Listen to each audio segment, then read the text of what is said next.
शीर्षक है आधुनिक सभ्यता का संकट और सर्वोदयी समाधान। क्योंकि हमारा यह सत्र सर्वोदय चिंतन पर ही केंद्रित है, इसलिए हमने अपने शोध पत्र के लिए इस विषय का चयन किया है और इस शोध पत्र को हमने 2-3 भागों में बांटा है।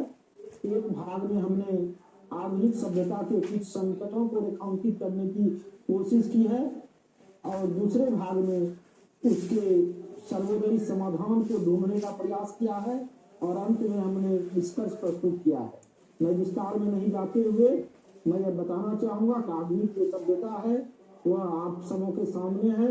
उसके संकटों को हम सभी देख रहे हैं, झेल रहे हैं, महसूस कर रहे हैं, उससे संतृप्त हैं और ग्रसित भी हैं। और हमारा यह जो अधिवेशन हो रहा है वह भी आधुनिक सभ्यता के एक संकट कोरोना महामारी से संत्रस्त होकर चल रहा है। तो आधुनिक सभ्यता ने हमारे सामने क्या क्या संकट लाए हैं इससे आप सभी परिचित हैं, जिसमें से एक बड़ा संकट है पर्यावरण का संकट, महामारियों का जो संकट है वो दूसरी तरफ है और बेरोजगारी, विषमता एवं आर्थिक मंदी का संकट तो है ही।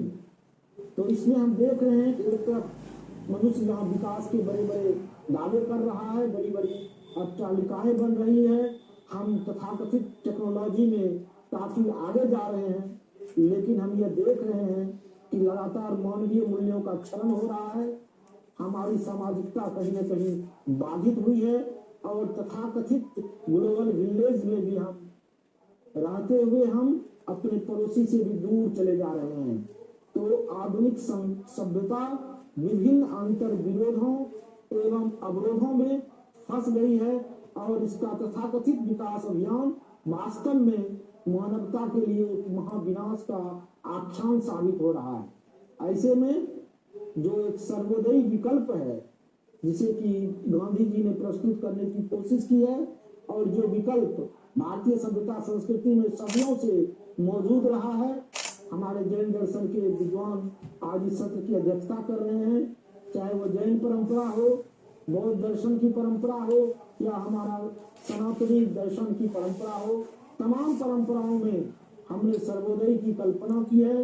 हमने वसुधैव कुटुंबकम एवं सर्वे भवन्तु सुखिनः का संदेश दिया है और हमारी यह मूल मान्यता है कि सभी मनुष्य ही नहीं बल्कि चराचर जगत एक है और सबों में एक ही ईश्वर या आत्मा का चैतन्य का वास है।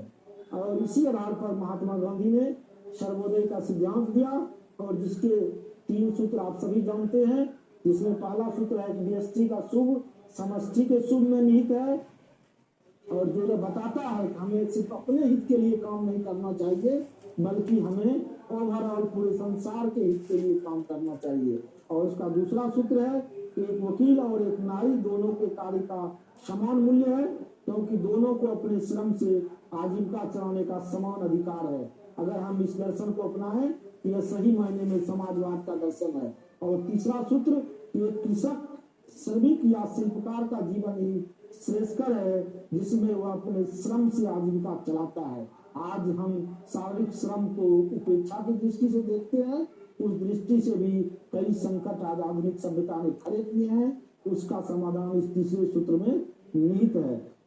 संक्षेप में मेरा यही मानना है कि आधुनिक सभ्यता ने भले ही हमें भौतिक विकास की ओर, तथाकथित भौतिक विकास की ओर अग्रसर किया हो, लेकिन वास्तव में हमारी मानवीय चेतना, हमारी सामाजिकता और हमारा नैतिक विकास अवरुद्ध हुआ है।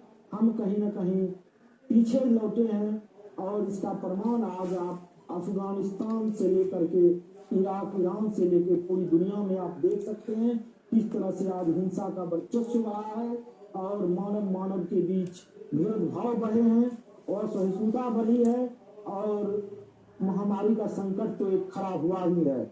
इसलिए अगर हमें दुनिया को इन संकटों से बचाना है तो सर्वोदय के विकल्प की ओर हमें आगे बढ़ना होगा। और सर्वोदय कोई आदर्श नहीं है बल्कि ये व्यवहार में उतारने योग्य सिद्धांत है। मैं ज्यादा समय नहीं लेते हुए इन्हीं शब्दों के साथ आप सबों के प्रति आभार व्यक्त करता हूँ। बहुत बहुत धन्यवाद। बहुत बहुत धन्यवाद सुधांशु शेखर जी।